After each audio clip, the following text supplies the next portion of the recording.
विशैली, अपनी पूजा भी इसी वक्त रोक दो। तुमने आने में बहुत देर कर दी है इच्छा। पूजा खत्म हो चुकी है। देखो, नाग आत्मिकरण विधि खत्म होने वाली है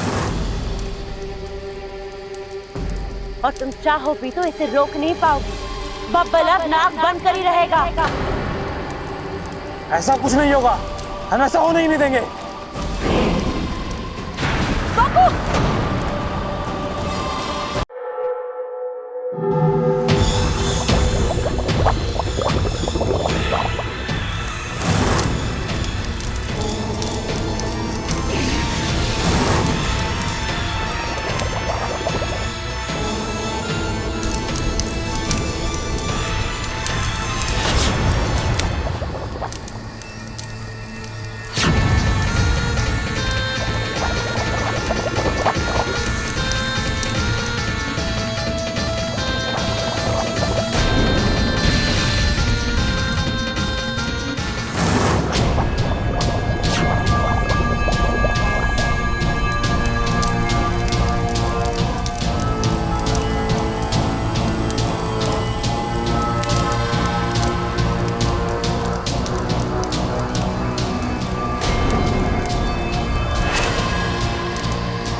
आ गया वो वक्त जिसका मुझे बड़ी बेसब्री से इंतजार था।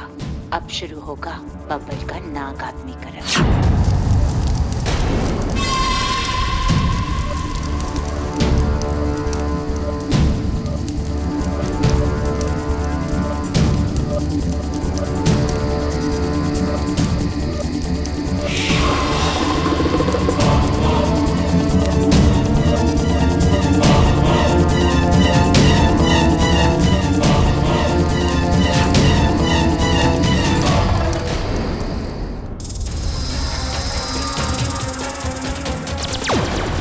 क्या हुआ माकू, कुछ पता चला?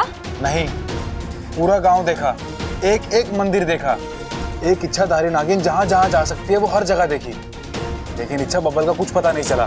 कहाँ लेकर गई होगी वो बब्बल जी को? इच्छा तुम चिंता मत करो, हमारे कुछ साथी भी उन्हें खोज रहे हैं। और इतना वक्त नहीं है हमारे पास माकू।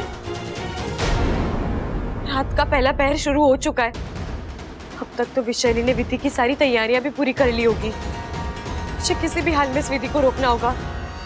अगर आज विशैली कामयाब हो गई और बब्बल जी नाग बन गए तो एक परिवार अपना बेटा खो देगा और मैं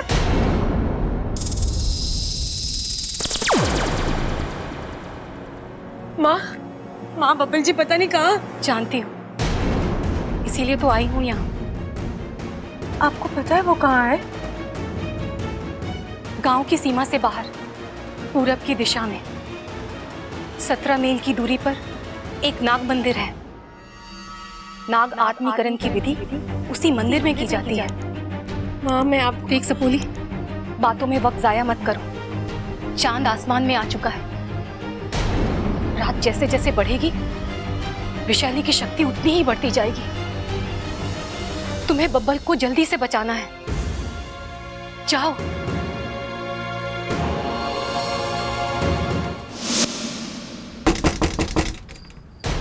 इस घर के लोगों को दो पल की भी शांति नहीं है।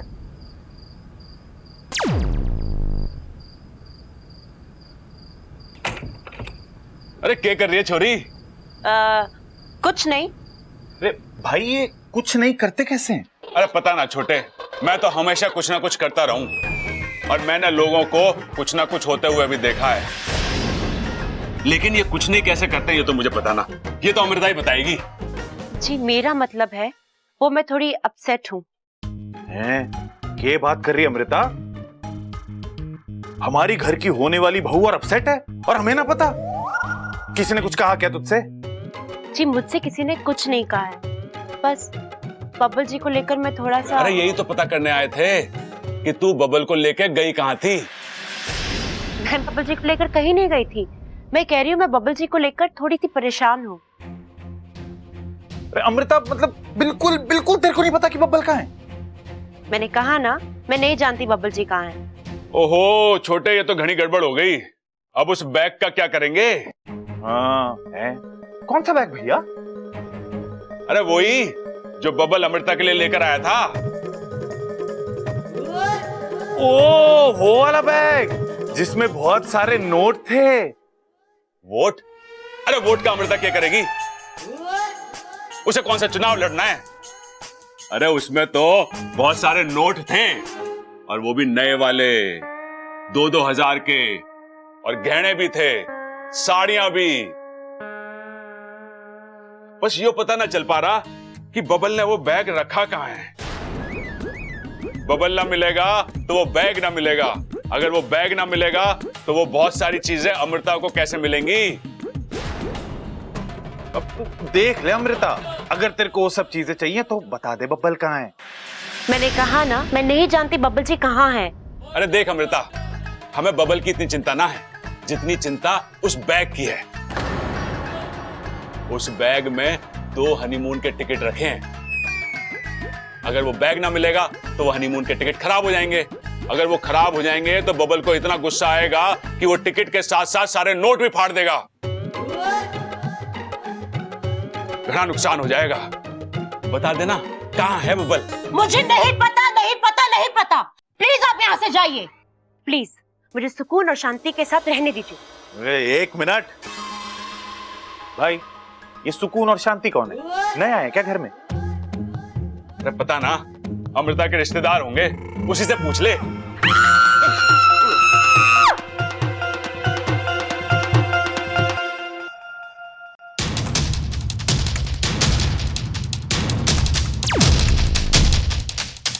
विशेली, आप जल्दी अपना काम निपटा के आ जाइए। मैं इन लोगों को और बर्दाश्त नहीं कर सकता।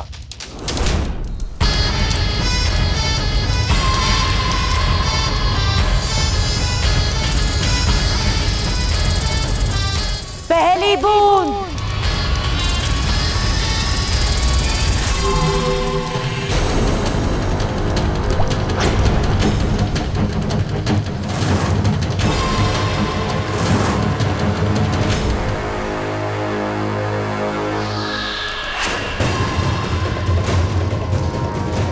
दूसरी बूंद।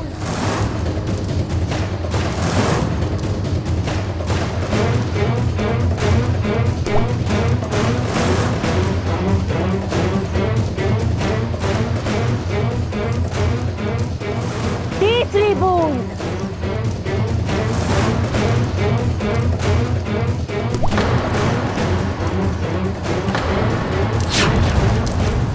वाकू, वाकू वो देख वहां। चल चल।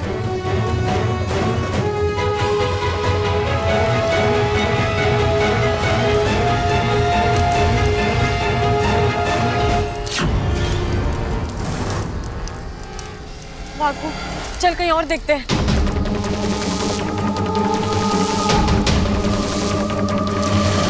छठी बूंद।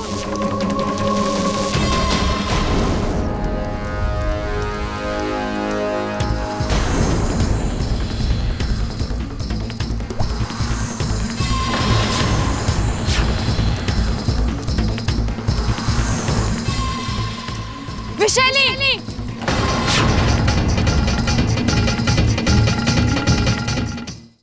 विशैली, अपनी पूजा भी इसी वक्त रख दो। तुमने आने में बहुत देर कर दी है। इच्छा, पूजा खत्म हो चुकी है। देखो, नाग आत्मिकरण विधि खत्म होने वाली है, और तुम चाहो भी तो इसे रोक नहीं पाओगी। बब्बल अब नाक बंद कर ही रहेगा। ऐसा कुछ नहीं होगा, हम ऐसा होने ही नहीं देंगे।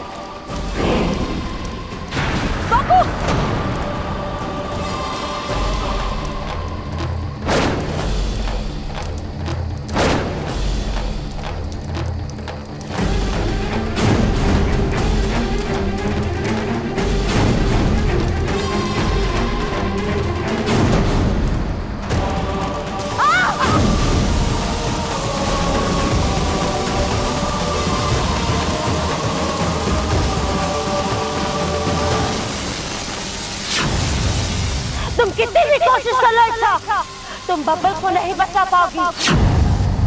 अब उसका बचना नामुमकिन है। वो देखो, आखिरी बूंद।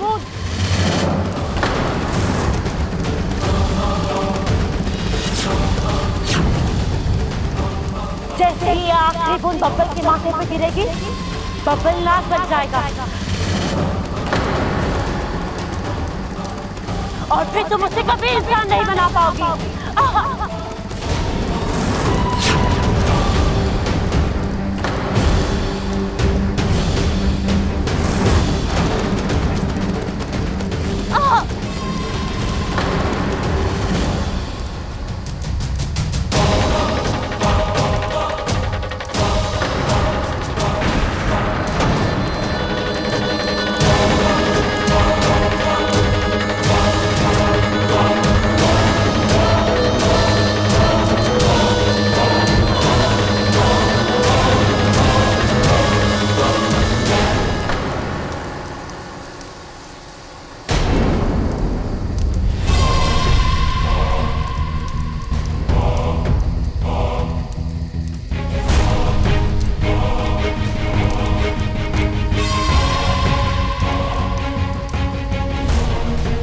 इच्छा,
इच्छा उसे पक्का विशाली लेकर गई है।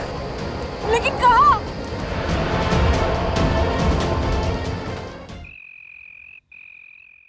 दादी, दादी, मैंने जो कहा था ना वही सच निकला। अमृता ही बब्बल जी को ले गई थी।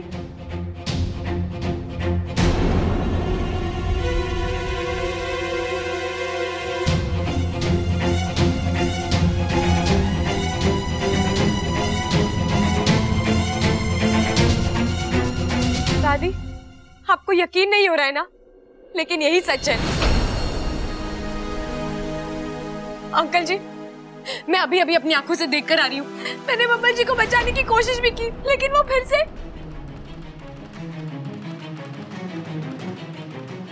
आंटी, आंटी कहिए ना इनसे, मेरा विश्वास करें, मैं सच बोल रही हूँ। हमारे पास वक्त बहुत ही कम है, बब्बल जी की जान खतरे में है। हमें जल्द से जल्द उन्हें अमृता के हाथ से बचाना है। आंटी,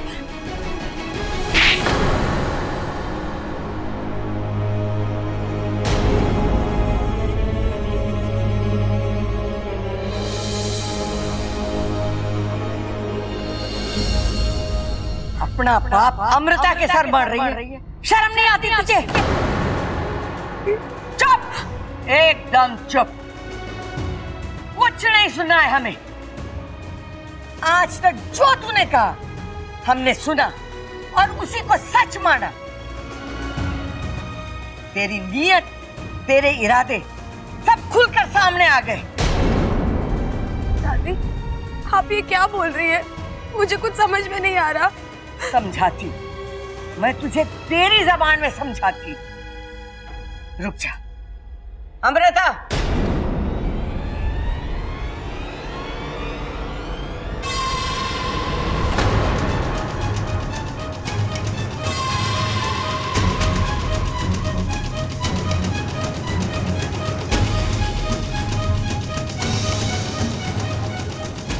अब कुछ बोलने के लायक बचा है तारे पास?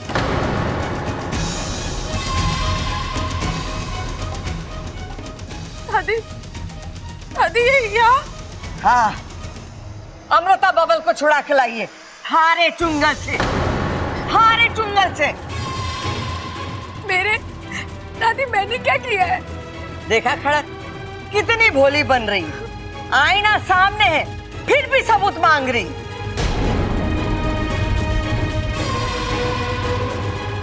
बबल, जो तूने हमसे कहा इसके सामने साफ साफ बोल दे।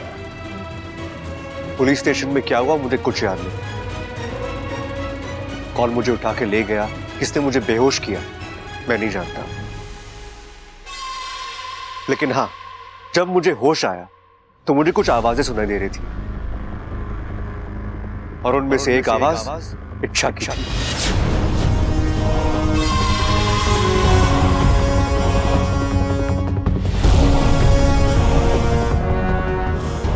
ये कह रही थी कि बब्बल जी को यहाँ पे कुछ और दिन रखते हैं ताकि सारा इल्जाम अमृता पे आ जाए और इस तरह हम अमृता को घर से निकालने में कामयाब हो जाएंगे। दादी दादी इन्हें कोई गलतफहमी हुई है, मैंने ऐसा कुछ नहीं किया। मैं बब्बल जी को क्यों? मारा छोरा झूठ बोल रहा है, हाँ? वो ऐसा क्यों करेगा? थार से कोई दुश्मनी है क्या? दुश्मनी नहीं है दादी, लेकिन अंकल जी, आंटी जी आप तो कुछ बोलिए। हाय हाय, तू तो मुझसे बात ही ना कर। आज तूने मेरे बब्बल को उठवा लिया, कल तू इस घर को उठवा लेगी और परसों तू इस मोहल्ले को उठवा लेगी। लड़की, तू तो विश्वास करने के लायक ही ना है।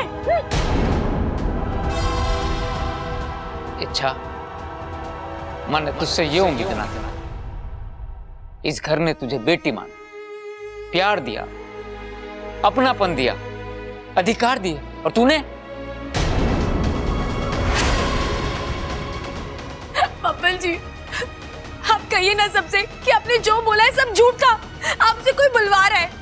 ये अमृता, अभी भी तुम मुझ पे इल्जाम लगा रही हो? अरे इंसान से नहीं तो कम से कम भगवान से तो डरो इच्छा। अगर मैं वक्त पर नहीं आती तो तुम बब्बल जी को जान से ही मार देती। अमृता,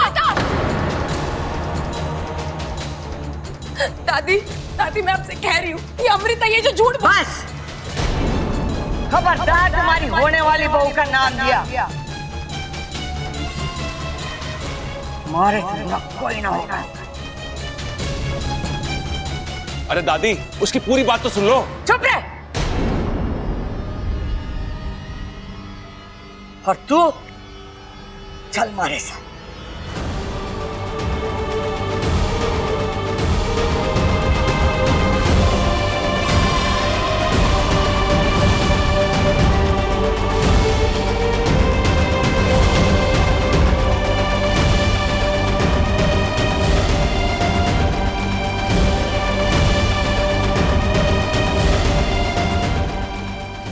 मारे से। दादी बात नहीं सुनिए, निकल जा मारे घर से।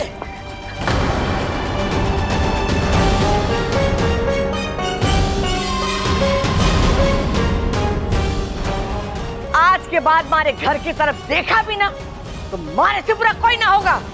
दादी मेरी बात तो सुनिए। कुछ ना सुनना मुझे। अरे जो छोरी मारे छोरे की जिंदगी के साथ खिलवाड़ करे उसका तो मुंह भी ना देखना चाहूं मैं। दादी दादी आप मुझे इतने महीनों से जानती है, मैंने ऐसा कभी कुछ नहीं किया जिससे इस घर को नुकसान पहुंचे। और आज भी मैं, दादी मेरा विश्वास कीजिए, मैं गलत नहीं हूँ। दादी आप मुझे 4 दिन की मोहलत दीजिए। अगर इन 4 दिनों में मैं अपने आप को निर्दोष साबित नहीं कर पाई तो मैं खुद यहाँ से चली जाऊंगी। मुड़कर कभी इस घर को नहीं देखूंगी, इस परिवार की तरफ नहीं देखूंगी।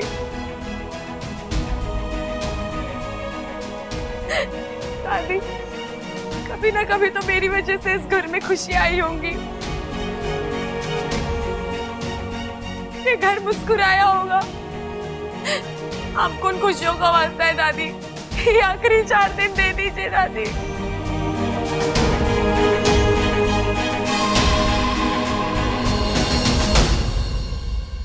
ठीक है, 4 दिन, सिर्फ 4 दिन।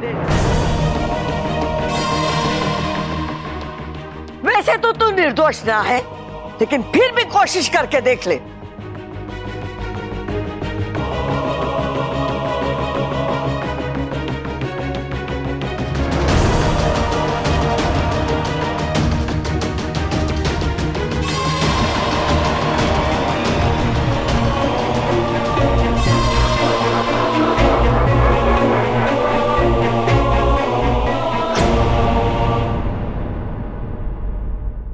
और भी दिलचस्प कहानी देखने के लिए हमारे चैनल को सब्सक्राइब करें और बेल आइकॉन दबाना न भूलें।